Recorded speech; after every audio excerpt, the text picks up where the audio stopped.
From the octagon fire to the studio mics, tune in weekly, we're dropping the spikes, analyzing every punch, every kick that lands, maniacs in the game, playing with fans' demands. Ken's got the insight, Joe's got the flair, mapping out the fights will take you anywhere. So grab your popcorn, buckle up tight. This is a Huddle Sports Network broadcast. You can find us on Roku TV, Amazon Fire TV, Facebook, and of course YouTube. Get all your NFL news here first.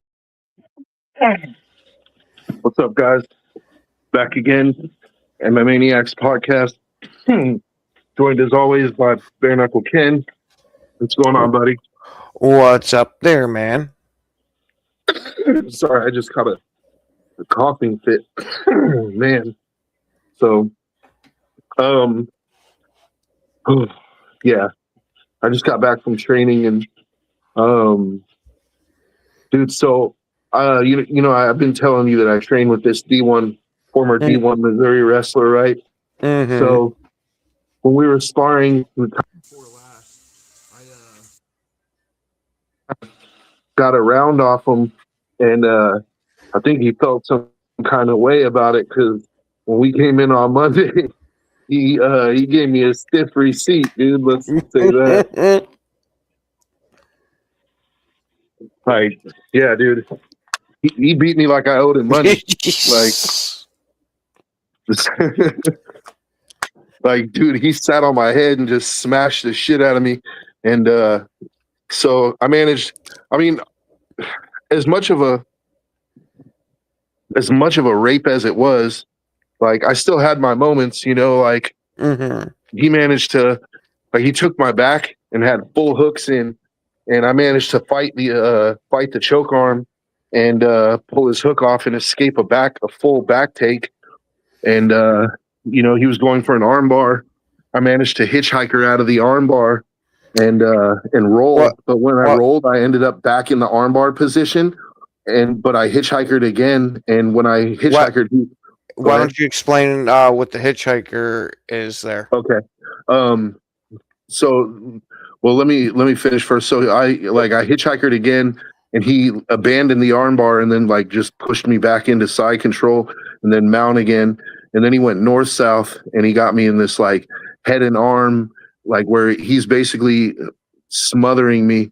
And I was sitting there, like, you know, where he's got, like, you got your forearm under their neck, and you got, like, their arm, and you got it, like, locked, dude. So he's basically driving his weight into the mat, into my head, and squeezing as hard as he can, and trying to get me to tap. And I was gonna tap. He wasn't choking me, but I was gonna tap because it's just uncomfortable as fuck. It hurts, and it's like, at the same time, it's like smothering you. So, like, I'm not choking, but it's like just slowly starving me of oxygen, dude. Mm-hmm. But I don't panic tap when I'm drowning anymore. You know, that's like the first 6 weeks of white belt shit, you know? So I actually stayed there for about probably a minute in that position, dude, just trying to, like, fight and, like, you know, push his arm. Like, I would push his arm a little bit and, like, you know, catch me a little air. Like, but finally I was like, you know what, dude, like, how long do I want to stay here? Like, you know, sometimes you just got to tap and reset, dude. Like, start again, you know? He got me. And then some of the guys were watching after. They were like, man, that was awesome. I was like, yeah, if you like snuff films, like. But, you know, I mean, I felt like they were just trying to be nice, like, you know, save my ego a little bit. Like, oh, man, you know. But, you know, I don't know. We all get our ass kicked. So if I got my ass kicked, I'm sure they would have just been like, man, it wasn't your day today, huh? Like, so, you know. But so to explain the hitchhiker is like, so when a guy's got you in mount and he's got your arm, he's going for the arm bar, right? Mm-hmm. You're gonna lock your hands to try to defend. So when he manages to break that grip and he falls backwards to go into that arm bar, you roll into him and pull your arm out. You know, so if he doesn't have good clamps on your with his legs, on your head, and on your body, if he's got good clamps, it's you're going, you know, your arm's getting broken. you're not going to get out with somebody who has high level clamps, you know. But his clamps weren't that tight, so I was able to roll into it and pull my arm out at least enough that he didn't have the arm bar anymore. And then I rolled. I did like a forward roll, but he rolled with me, so I ended up back in the arm bar position. So he was trying to pull my arm back in between his legs, and I hitchhiked again, and that's when he abandoned the arm bar and he just like pushed me over into side control.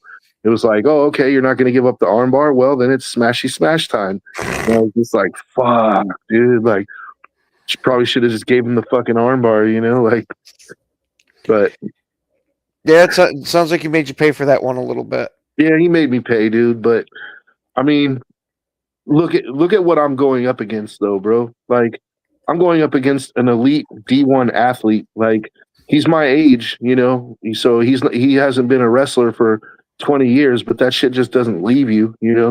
Like, this dude's spent thousands of hours on the mats, you know, like training that high level pressure and breaking people's will, dude. And he broke me, but he didn't break my will. So like, to me, it sucks getting your ass kicked, but at the same time, like, I feel like I'm getting refined in a furnace, bro. Like, if I'm on the street and there's some guy that, like, he's not going to be a fucking D1 Missouri wrestler, bro. I'm going to laugh at his pressure. His pressure, I'm going to be like, that's all, dude? Like, you know? Come on, man. Like, you know, I get worse than this in the gym, bro. Like, so. Yeah. So he made me pay, but hopefully, you know, like, now that he's reestablished dominance, there will be you know, we can get back to just being buddies again. You know, I don't think you can hold a grudge too long when you train with a guy every freaking day, you know, or 3 times a week. So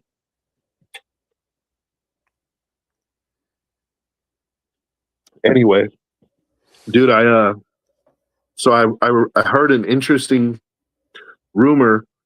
I don't know if it's true, if it's confirmed, because the website, I saw it on Facebook, but the page, the Facebook page, I don't know if they're really accurate or not, but from what I read, they signed a fight between Jorge Masvidal and Nick Diaz. Oh, no shit.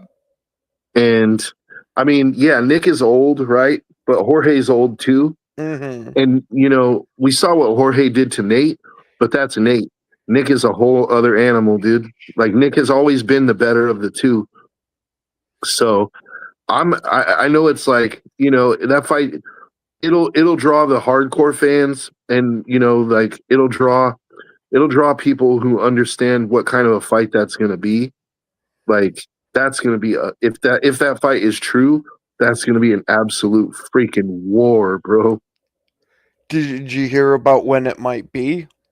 I saw the date, but I don't remember it. But can you look it up real quick and just see if that's accurate? It might just be. And you said it was Nick Diaz, right? Nick Diaz, yeah.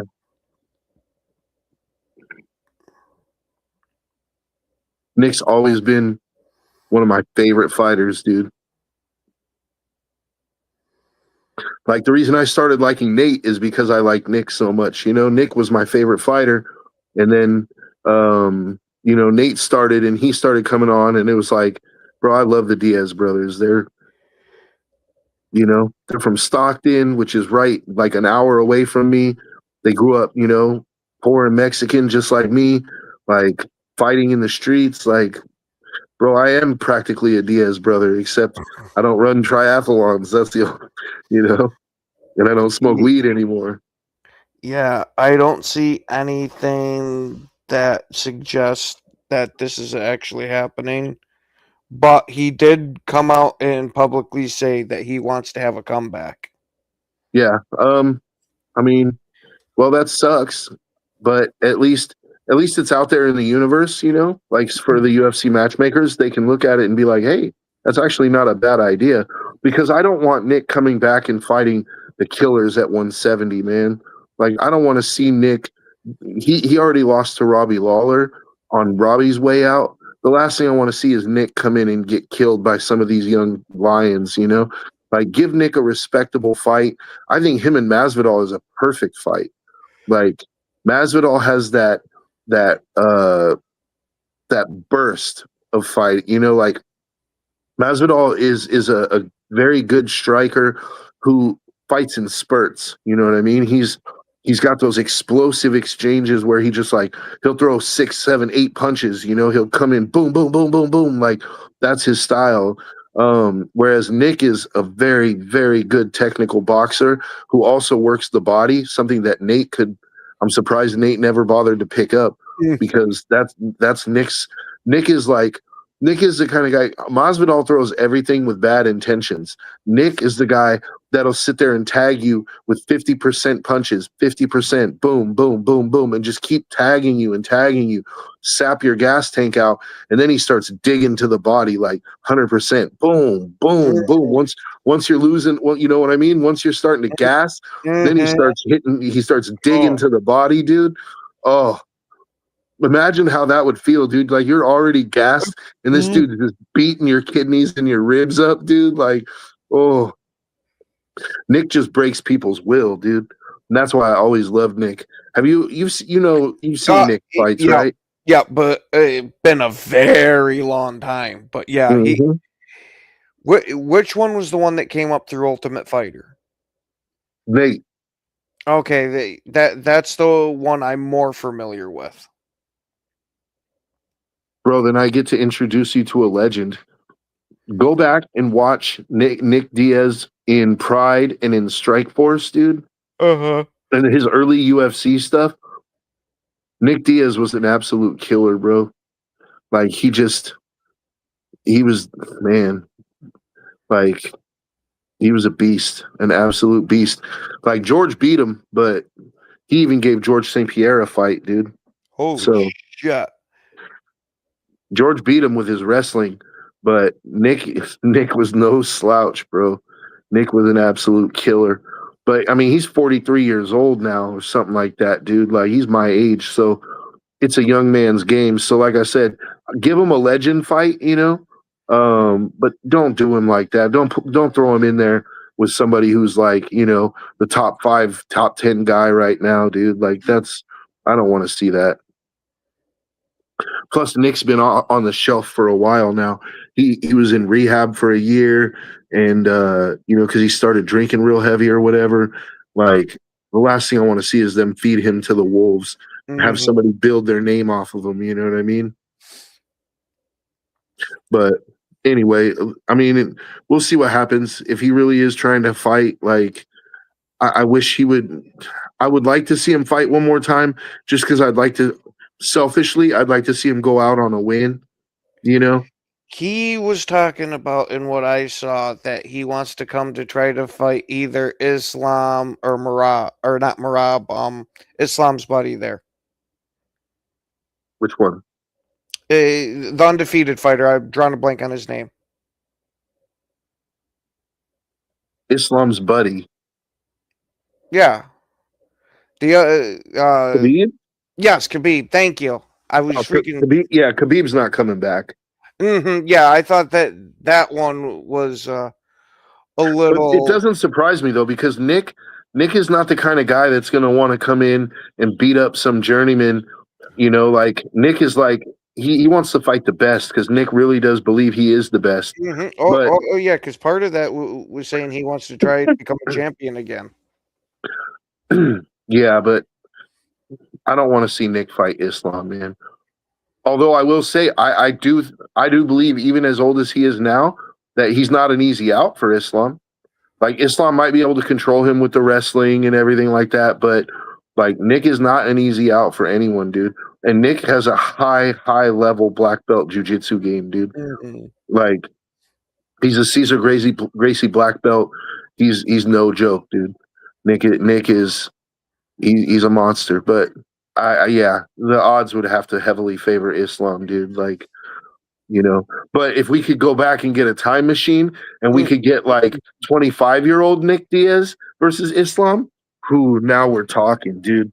Like that would be, or even a 30-year-old Nick Diaz.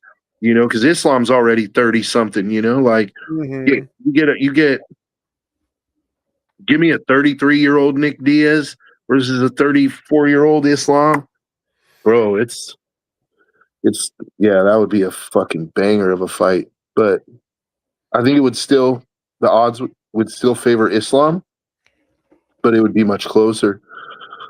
But anyway, so what are we looking at for the next card? I haven't even seen the next Paramount card yet. The next Paramount card or the next numbered event? The next numbered event is a fight night, isn't it? No, the next one I was talking about was 326. Oh, okay. There's not a fight night before that. There is. Hold on. It would be. Oh, the shit! This one should be a good one. February 21st. It's going to be headlined by Sean Strickland and Anthony Hernandez. Oh, dude, I don't usually watch fight nights, but I'm tuning in for that one, dude. Uh-huh. Because the winner of that fight is going to be the next to fight Shamaev, dude. Because Anthony Hernandez is coming off a huge win, and Strickland is still, you know, top 5 guy. I think he's like number 3 maybe. So if Hernandez can get by Strickland, that's going to be interesting. But if he doesn't, if Strickland manages to win that fight, dude, you get Shamaev versus Strickland, and there is bad blood between those two guys, dude. I don't know if you've been paying attention, but dude, I've caught a little bit of the wind of it. Strickland shits all over Shamaev, dude. On social media, he's just always just talking big shit, dude. And it's like, bro, I hope you know what you're doing. Like, you know, because Shamaev, when he doesn't even have a problem with the guy, he's coming in to kill you. Like, he fucking hates you, dude. Like, you saw what he did to Rob Whittaker, broke his freaking jaw with just a jaw crank, dude. Like, you know, wait till he gets you down. What do you think you're gonna do? Like, and I like Sean Strickland. I actually agree with a lot of what he says too. Like, I know Sean isn't a very popular character among the libs, but I actually like Sean, dude. Like, he got into a little bit of a beef with I wouldn't call it a beef, but one of his teammates at the gym, one of his teammates at his gym was extremely unhappy that he chose to bring Kyle Rittenhouse to the gym. And he was like, why would you bring him here? Crying. And Sean's just like, okay, like, you know, Kyle is a very unpopular guy among Democrat circles, but he was just like, this dude was like crying like a little beezy, like, why would you bring him here? You know how I feel about that. Like, like if I was Sean, I would have just been like, dude, shut up. Like, either get in the cage and do something about it, or just shut up. Like, stop being a little broad, you know. Like, but whatever. Like, so yeah, Sean, dude, he's been talking big shit about Shamaev, and Shamaev is like talks some shit too, and honestly, I'm with it. Hernandez is also an interesting fight. You know, Hernandez is coming off a big victory. It was close to a year ago. It was a while back, 8 months ago, maybe or more.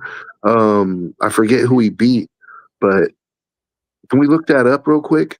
His last win was big. Wasn't Imavov. Because I think Imavov is supposed to be the next one getting the title shot. Roman Dalazid. Oh, Deletes? Deletes, okay. Yeah.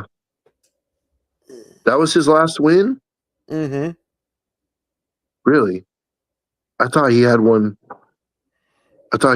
bigger than that, but yeah, his last one was August of 2025. Yeah. Okay. Yeah. So he's in the top 5, right? Oh, hold on, I will check real quick. He should be. Yeah, he's 4 and Strickland's 3. Yeah, I thought so because the leads was like, I think number 6 or 7 at the time that he beat him, and he mollywopped him. So I figured he would get into the top 5. It's a good fight for him. Like I'm glad that they didn't give him a title shot just off that Deleeds fight. Like make him earn it against one of the top guys, like either Dricus or Strickland. You know, it'll be interesting to see. Does Dricus have a fight booked right now? Because it'll be interesting to see what does Dricus do, man. Like after what happened with Shemaev, you know, I would be hesitant to throw him back in there with Shemaev right away.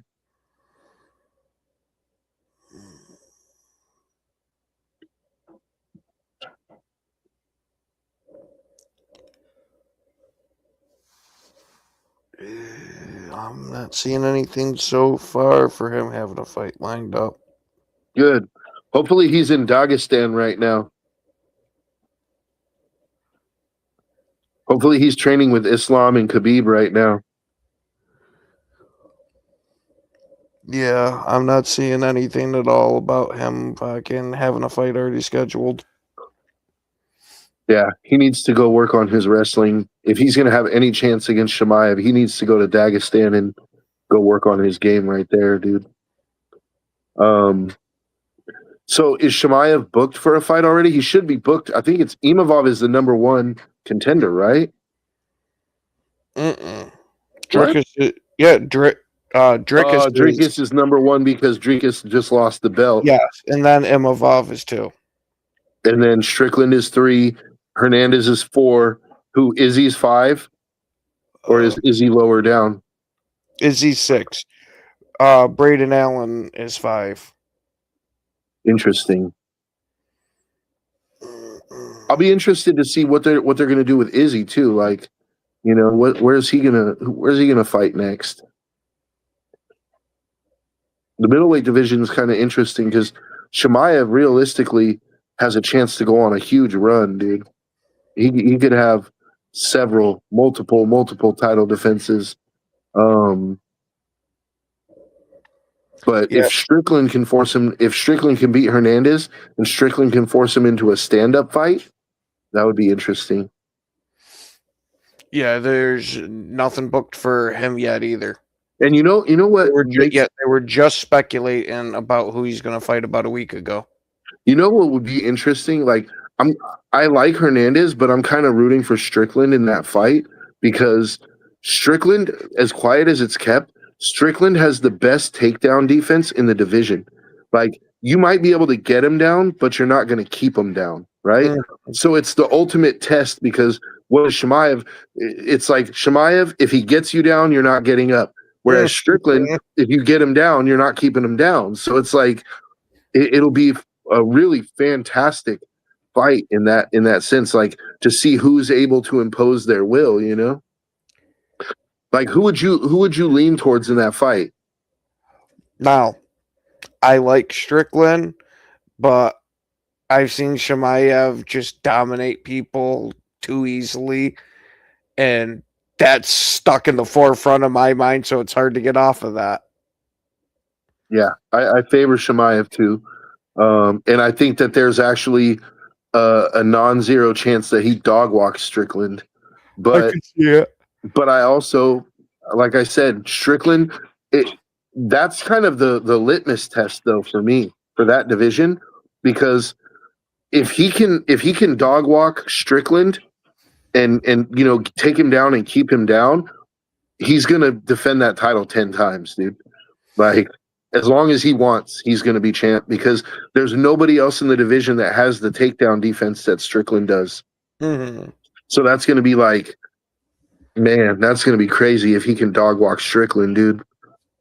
What's the 326 card looking like? Hold on. You got Holloway and Oliveira main eventing it. And then you got Brian Ortega versus, oh God, Renato Moicano? Renato Moicano. Moicano, okay. And I mean, Moicano's a good fighter, but wait, Moicano? Why is he fighting at 45? Or are they fighting at 55? They're fighting at lightweight. Yeah, 55. I was gonna say Moicano's a lightweight. He just fought Islam not too long ago Oh, okay. and got beat in the first round. But yeah, I mean Ortega versus Moicano is an interesting fight. Um, but Ortega hasn't really been himself for a few years now. It'll be interesting to see Ortega at 55 because he's fought at featherweight his whole career. And I wonder if maybe the weight cuts are just getting to be too much, Hmm. you know? And Ortega, like, he's got an okay boxing game, but he's a jiu-jitsu specialist. Like, that's his real bread and butter. So it'll be interesting to see not having to cut as much weight if that, gives him more juice. And it'll be interesting. What else is on the card? And you got Kaio versus De Ritter. Who? Kaio versus De Ritter. Oh, Kyle and De Ritter? Mm-hmm. Man, why do they keep giving Kyle fucking strikers though, dude? Like, it's like they're bound to determine that this dude's not gonna ever get a title shot, bro. Like, give him a freaking grappler one time, dude. Like, bullshit. It'll be an interesting fight, but I mean, De Ritter's a kickboxer, dude. So it's like, what he's gonna do. And Kyle can strike, but it's not even the striking game is not even going to be close. Like, he's going to really have to find a way to get that to the mat, dude. In my opinion, I would rather see that wouldn't work because he's 55. But like, if you could balance it out and have him fight at 170, I'd rather see De Ritter and Hoofy fight. Because Hoofy has the stand-up game to hang with him, Kyle, yeah, I don't like Kyle's chances in that fight, but we'll see, Go In ahead. that fight, do we get more of a breakup between the fighting nerds, or? No, I don't think so. I mean, define more of a breakup. Like, if Kyle loses, they're going to kick him off the team or something? Well, isn't he the one that was backing up Hoofy? Yeah, he's backing up Hoofy, but he's not backing up Hoofy against Silva. He's just saying, like, because people are speculating, like, whoa, is Hoofy off the team? And Kyle came out and said, nah, man, like, Hoofy's good, dude. Like, he's with us, Okay. Whereas Silva made it personal, and it's like, nah, there is no more Hoofy and Silva. Like, like, there is no more friendship there. Like, which is kind of like some little girl shit to me, to be honest with you. Like, how dare you go to another team to try to get better in your game and try to win a title? Like, Mm-hmm. it's like, come on, bro. What are you taking it so personal for? And I talked to my professor about it. I was like, dude, like, I don't understand why Jean Silva is talking smack, But I asked him, I was like, do you think that they'll like settle it in the gym, with like nobody but the team around? He was like, no, Hoofy kill Silva. He's like, no, Hoofy will kill Silva, dude. Like, I was like, you think so? He's like, oh yeah, Hoofy kills Silva. So, yeah, we'll see, man. There's also, Max and Charles, which it's an interesting fight to break down.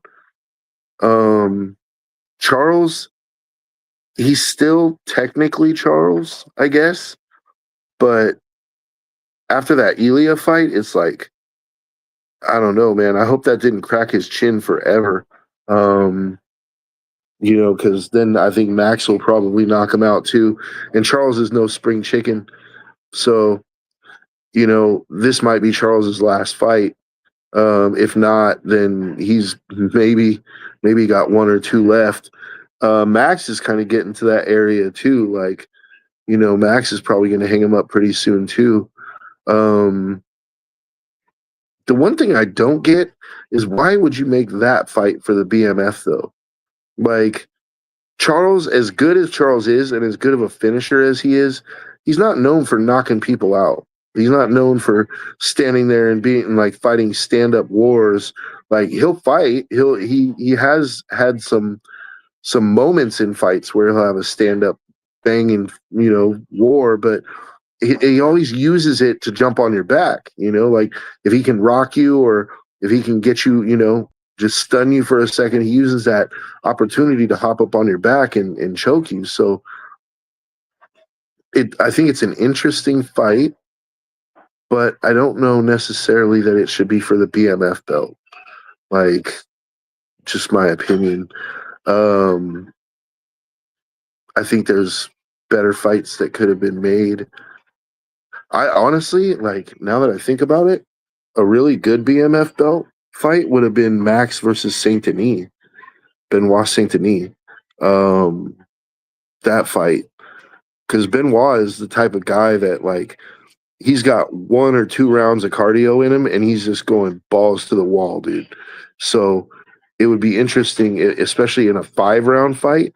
Can Max weather the storm? Because I do believe Max can outbox him, but can Max weather the storm for the first 2 rounds?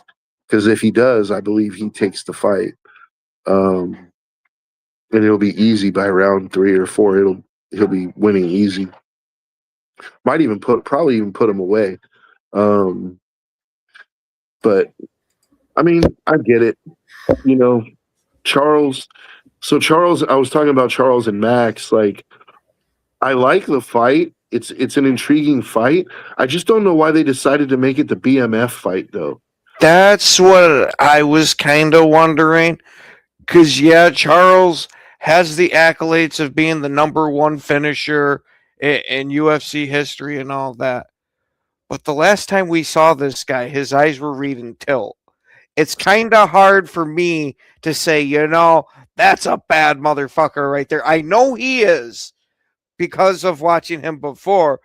But with that being the last image of it, like, to me, that's not a guy that should be fighting for the BMF belt.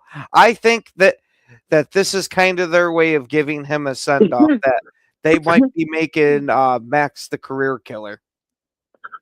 Yeah, they might. Max is finishing off the old legends. Like, he did it with Poirier. He did it with Gaethje. Now Charles. Like, I could see that. That's not the reason for me, like, why I don't like it for the BMF. Like, I agree with you. Like, that's the last image we have. For me, it was more like, when was the last time we saw Charles knock somebody out? Like, when was the last time we saw Charles have a 5-round stand-up fight? Like, Charles's whole thing is he's not afraid to throw him. He'll chuck him with you. Like, and so I could see why you could say, okay, it's the BMF, but Charles's thing is, as soon as I land that one good shot that's gonna, like, stun you for a second, I'm gonna jumping hop on you like a back. Yep, I'm gonna backpack jump on time. your back and I'm gonna choke you. Like, and that's the interesting part of the fight, is can he do that with Max? Because Charles can box. He can. And he has decent power. Like, he actually put down Chandler. He put down Gaethje. Like, he has power. And he has a chin, because he's gone toe-to-toe with some of the harder hitters in the division. I know Elias, but that's Elia, bro. Like, that's a different animal. I'm not looking at, like, just because Elia can do that doesn't mean Max can do that. Because, I like Max a lot, too. Max is an incredible boxer, but he's definitely no Elia when it comes to power.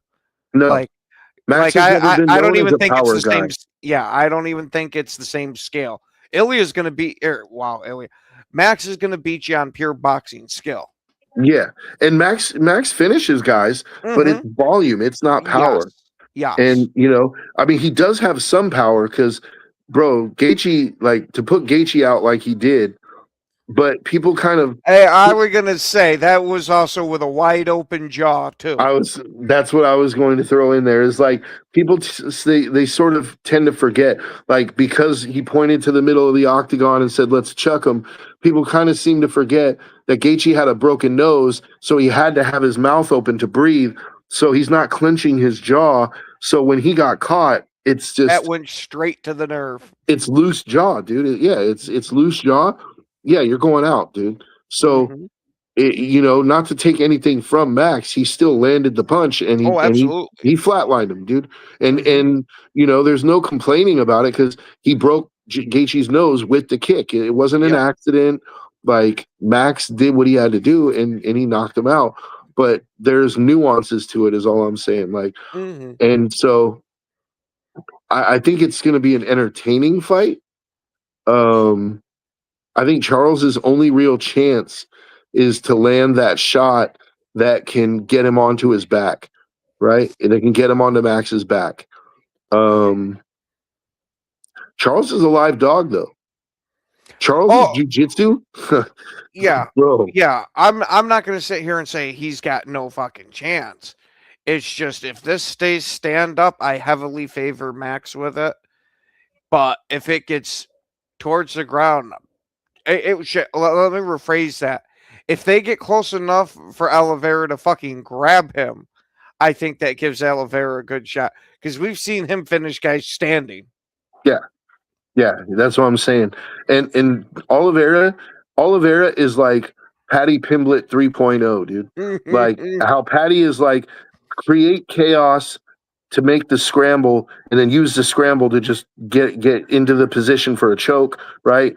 Charles is that, but 3 times as fast with it. Like it is absolutely amazing how fast Charles can go from hitting you with a punch to all of a sudden he's on your back choking you. Mm-hmm. Like he's the fastest in the world at it, dude. In mixed martial arts, at least, his transitions are flawless, dude. His offensive jujitsu is ridiculous. His defensive jujitsu, I mean, I think he's a world champ. So, like, obviously, I'm not going to sit here and say he has a shitty guard game or anything like that. Like, who am I to talk to, you know what I mean? To talk about Charles like that. But I'll say that it's not the bread and butter of his game. Mm-hmm. His game is offensive jujitsu, So we'll see, man. Who are you picking in that fight? I really like Oliveira. Like that guy is severely entertaining. But I think Max continues the legend killer streak with this one. And let's not forget, I mean, can you look it up? I think Charles is like 38 right now, dude. Charles is old. He's pretty old. Hold on. And Charles is He's 36. 36. 36 at lightweight is old. I mean, that's where Gaethje's at. Gaethje's 37, right? Like that's you're nearing the end of the line, dude. Like if this isn't Charles's last fight, I honestly think if Charles loses this fight, he might hang it up. That's what I got the feeling too. That's why I kind of refer to it as the legend killer with Max, because we saw it happen with Dustin Poirier, and it kind of feels like they're setting this up the same way. Like Max is going to put all these legends on the shelf. Yeah, I don't know that I like that. I'm not saying whether I like it or not. It's just I got that feeling. No, yeah, I'm not disagreeing with you. I think you're probably right that that's what they're trying to set up. I just don't know if I like that because I like Max and Max is a legend himself, but I don't know. It's not for me. Like to make Max the legend killer all of a sudden, you're gonna have him beat guys that are over the hill. To be fair, he's an old guy himself. He's 34. And he's an old 34. Like Mhm. Max has been fighting since he was like 21, dude. Yeah, that's kind of my point with it is that he's the legend killer, but it's still not like to where at least the youth factor is a major disadvantage. These guys are all right around his age. Yeah. Yeah. You're right. I mean, it's not like they're feeding him to a 25-year-old lion, dude, but at the same time, I don't know. It's good for Max's legacy, obviously. They're trying to build Max up. He'll be the guy that retired Poirier, the guy that retired Oliveira. That's a hell of a thing to hang your cap on. Yeah. But I'm going for Charles in this fight. I like Max. Max is a good dude and a good fighter, but I want to see Charles upset the apple cart. You know what I mean? I want to see him like land that good shot, hop on his back, and just strangle him, dude. You know, because everybody's probably picking Max. I'm interested. Do they have the odds out for that fight yet? You said it's on the 21st, right? Or is that the fight No. night? That the fight night's on the 21st. This When one's is- this one's I think March 7th. Okay.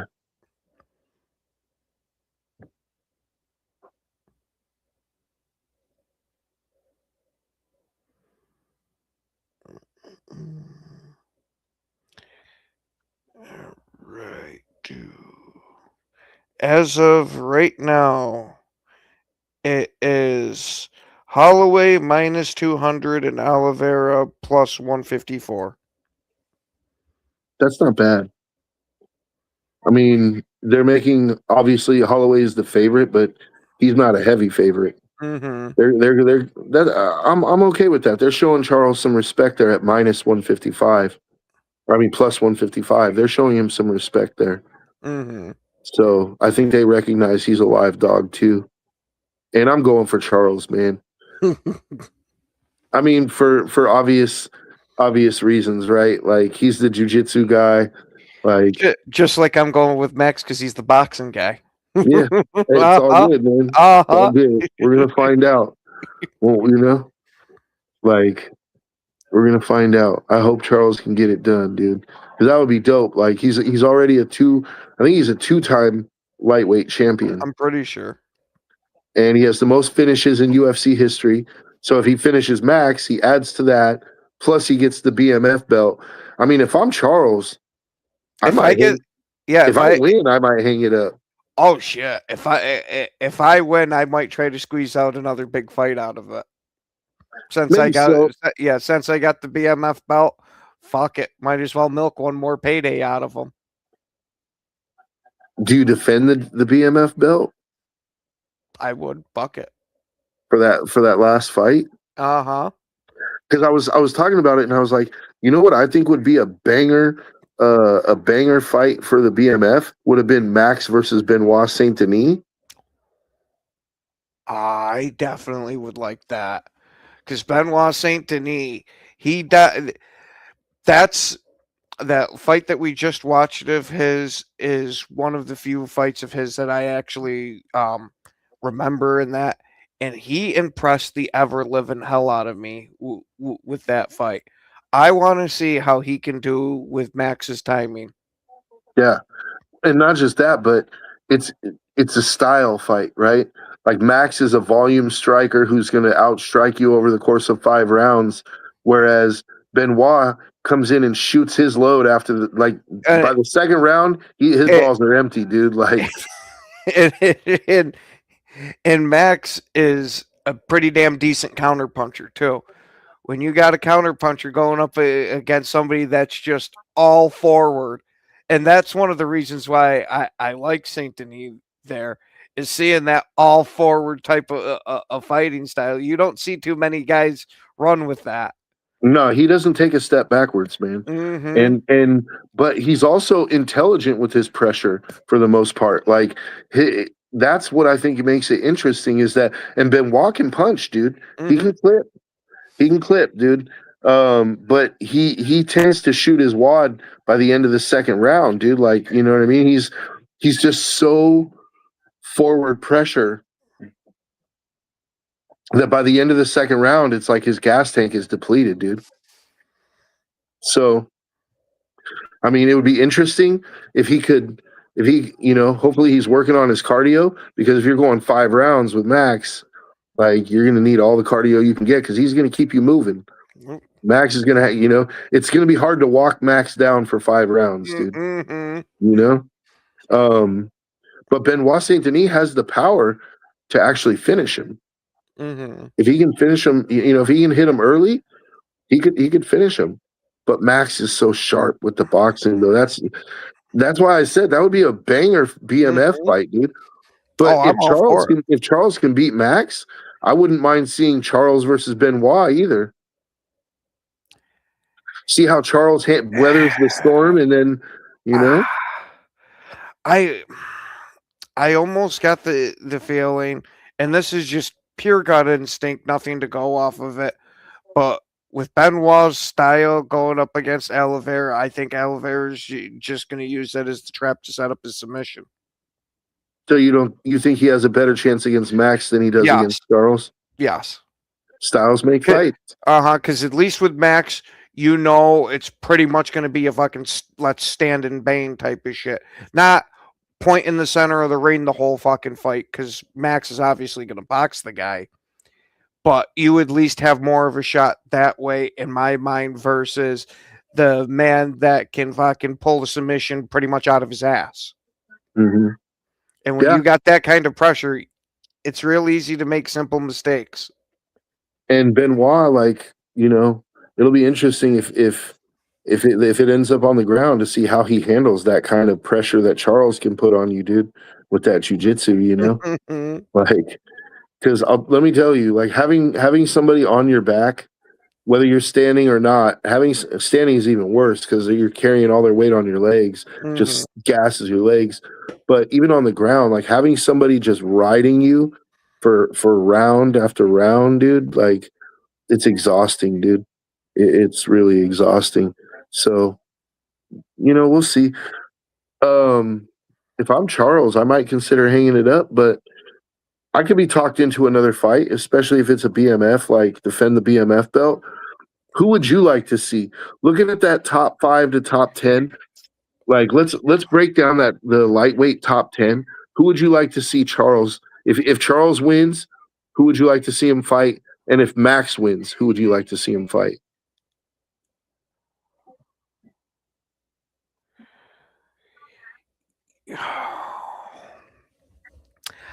For Charles, now. Let's go through the top 10 first so that we can. Okay. You got Justin Gaethje at 1, Armin at 2, Charles at 3, Max at 4, Benoit at 5, Paddy Pimblett at 6, Gamrot at 7, Hooker at 8, Hoofy at 9, and Renito, whatever the fuck his last name is. Moicano at 10. Moicano. Mm-hmm. Shit. I gotta say, I wouldn't mind seeing him go up against Armin, since they're both grapplers. Who, Charles? Yes. I think they just fought. Did they? Yeah, I think they just fought and Armin actually won. Oh, no, they did in 24. Okay. Yeah, they just fought. Oh, no shit.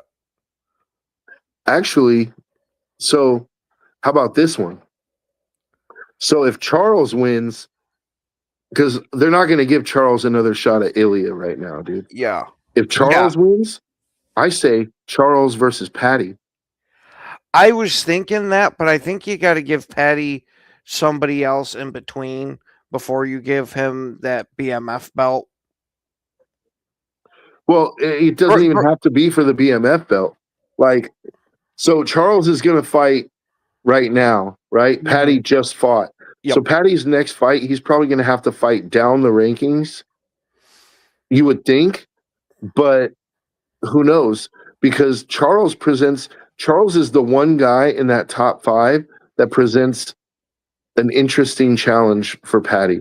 Like, they're both jiu-jitsu guys. Charles is probably the better striker, but Paddy has the length, and Paddy's striking isn't terrible. His defensive striking, you know, his defensive boxing has a lot that could be worked on, right? But I mean, what do you think about that fight, Charles and Paddy? I think it'd be a good jiu-jitsu match. That'd be a high-level jiu-jitsu match, because I honestly don't expect that one to stay standing long, with it being pretty much both of the guys' bread and butter. Now, granted, like you said, Oliveira is more proficient standing than Paddy is, but I'd almost have the feeling if that's going to be your last fight for Oliveira, fucking, I want to go out and prove that I'm the best fucking jujitsu practitioner. And you're starting to hear all the fucking rave reviews Patty's getting. Wouldn't it be nice to cap out your career by nipping some more of his hype? Yeah. I wouldn't mind that fight, dude. Honestly, if you're Max, who are you looking at for Max? Because he's not getting another title shot against Ilya right now. Yeah. Even if he beats Charles, do you put him up against Armin? Because Armin is actually supposed to. I think Armin, after Gaethje, Armin is supposed to get the next title shot. Mm-hmm. But we've talked about this before. Yeah, I would. Yeah, if it's for the interim belt, sure, give me Armin and Max. But I don't think you get that as too much of a regular fight because Armin's made it quite clear that he wants to be fighting for the belt, and we've pretty much made it quite clear that we see Ilya defending this belt once and moving up. Mm-hmm. So it would set the stage for it.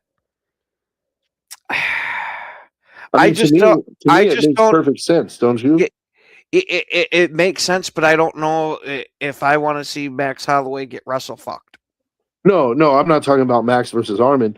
I'm talking about Ilya chasing up Islam. Oh yeah, Sense. 1,000%. He has way more to gain by going up to fight Islam than he does staying to fight Armin. You know, like Armin Sarukian, as good of a fighter as he is, he doesn't have half the name recognition that Islam does. Like, and it seems like Ilya is on a mission for trophy scalps. Like he wants to nail all the legends to the wall. You know, so yeah, I could see Ilya defending against Gaethje, knocking Gaethje out, and then moving up. And his first fight will be against Islam, which leaves the 155 belt wide open, though. So you're gonna have a vacant title fight. Armin's gonna be in it. So it's who's Armin fighting. That's why I said if Max beats Charles, it makes sense to put Max in it because it's not Ilya anymore, and it's an intriguing fight. It's the classic grappler versus puncher, grappler versus striker fight. I agree with you. I think Max gets wrestle fucked, and I don't really want to see that. It's not going to be an entertaining fight. As good as Armin is at what he does, it's not entertaining. I can massively agree with you there. So we know that Dana doesn't like Armin. Wouldn't it be funny if Max wins, Ilya moves up, and then they just totally shit on Armin and they get two other people to fight for the belt? That's when you get the Max versus Saint Denis. Yeah. Oh, dude, Saint Denis, I think he's got to beat somebody in the top 5 first. He is top 5. He's number 5. I know, but I think he's got to beat someone in the top 5. Okay. I think he's got to beat a Charles or a Gaethje or a Max. He's got to beat somebody. You know what else I think would be a really good fight? Even though it would be fighting down the rankings for Benoit. Paddy versus Benoit Saint Denis. Well, it's only fighting down one spot. That's what I mean, though. But I mean, tell me you wouldn't watch that fight, right? Oh yeah. That fight would be intriguing, dude. Because now half of me watching any Paddy Pimblett fight is going to see who's able to finally crack his jaw. Because that dude took one absolute hell of a beating from Gaethje and still kept coming. Yeah. I'm waiting to see once that jaw finally cracks. And I'm still a little salty though because he took a couple hell of eye pokes too that were unnecessary, and I wasn't digging that. I'm not saying Gaethje would have lost if he didn't eye poke him, but those eye pokes sure didn't help. I was gonna say maybe Paddy wouldn't have come out looking like Frankenstein. Those eye pokes sure didn't help. That's all I'm saying. That was kind of fucked up for that to happen that way. What do you think happens with Tom Aspinall, man? Because Aspinall's having to have another surgery on his eye, and he's got Dana White shitting on him. Like, that's what I don't understand, bro. Like, John Jones already dipped out and left Tom to basically fight Gone, fight Gone, and then he gets eye poked, and to me that was literally the most egregious eye poke I've ever seen in my time watching MMA. It was filthy, dude. He went knuckle deep in his eye, dude, and there's nobody that's gonna tell me he didn't because we saw the replay. Right? You not only saw him go knuckle deep, you saw once he registered that it was there, he pushed farther in, and then not only did he have the one that pushed in, the other one dragged across his eye. Yeah. I can see why the guy's had 3 fucking eye surgeries. Yeah, but the thing is like Dana doesn't make sense to me sometimes because it's like, bro, your heavyweight division is shit, right? You have Tom. Tom is the only real bright spot in that whole division, and you're going to sit here and shit on him because he got eye poked, the most egregious eye poke in the history of MMA, and then you're going to sit here and you're going to chase away your only star at heavyweight. It makes you wonder if Dana White feels a certain type of way from the way Aspinall was going at John Jones, that you came after my freaking golden goose like that. How dare you? And I'm going to do what I can to bury you. Well, Dana has historically gargled John Jones. And it wouldn't be the first fighter that's gotten buried. No. I mean, look at what he's doing with Armin right now. He buried Marab for a while too. But until he couldn't deny him anymore. Like, I mean, once you win fucking, 10, 12 fights in a row, it's like, bro, like, I got to give you a shot now. It's, it just becomes inevitable. And that's where Armin is kind of at now, is like, he's just, he's made himself undeniable. But it doesn't mean he's going to be an entertaining champion, So, yeah, I don't know, man. Hey, thanks for stopping in, Brent. Yeah, what's up, Brent? So we'll see what happens, dude. I'm excited for that fight night card, though. Strickland versus Hernandez is going to be a good fight. And, man, if Strickland wins, I think he's next for Chimaev after Imavov, because Imavov is number 1, or it is number 2, and Imavov should be getting the next shot because Drickish sure ain't getting it, right? So but it is that time. Well, yeah. Oh, yeah, you're right. Time to go, guys. We thank you guys for joining us. Come back next week. Make sure to like and subscribe. Tell a friend.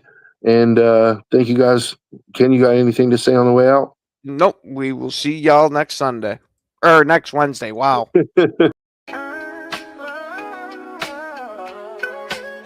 Yeah, yo, it's game time, ain't no messing around. Huddle Sports Network, the best in town. From NFL rumors to the latest trends, we got all your sports, just tune in, my friends. Catch us on Roku, Fire Stick, take your pick. Facebook, YouTube, where the action's slick. Daily shows that drop like a bomb. From 10 to 11, it's Ken and Ken, stay calm.